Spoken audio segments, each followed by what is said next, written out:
innovation that you're showing this week? Here we see the Clipmount USB. It's KID's newest product in the SkyPower product line.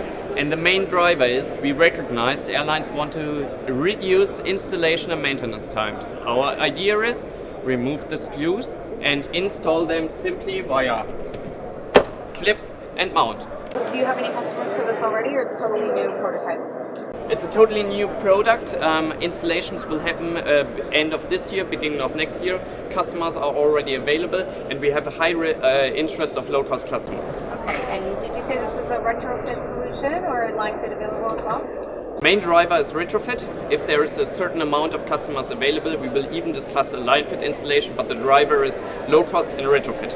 And as KID-Systeme is sort of a division of Airbus, is this for Airbus aircraft, or it can be across any sort of OEM? Our main driver is across any aircraft the airline customer has, so not only Airbus aircrafts, even Boeing, Embraer and Bombardier.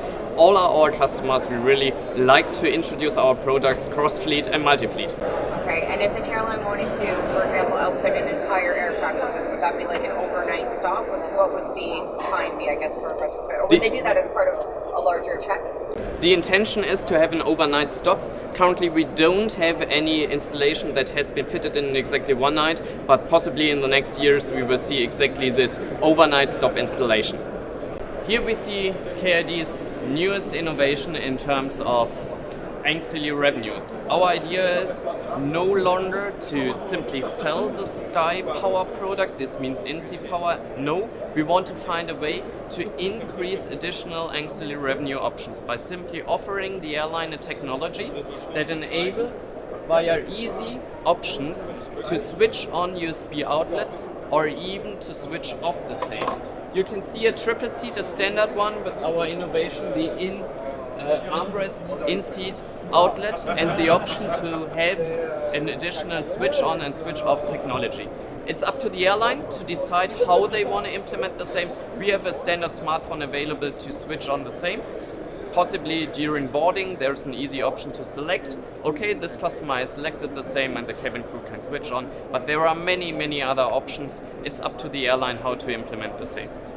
And are you presenting this for the first time this year in Hamburg?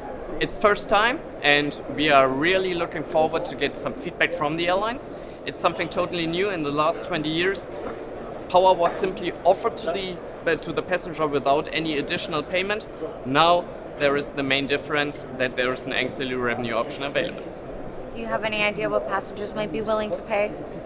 There are definitely different understandings in the different regions. In Europe and the US, it might be up to $5 up to $8 per seat per power usage on a long haul flight, and in between $1 to $5 on a short haul flight. In Asia, totally different. This is even something we are looking forward what the airline can offer to the airline to the passenger. And would you be ready to start installing tomorrow if an airline comes and says that they want it? Definitely, if there's an airline having the exact amount of aircraft for which it is really interesting to do the first launch customer activities, we are ready to do so.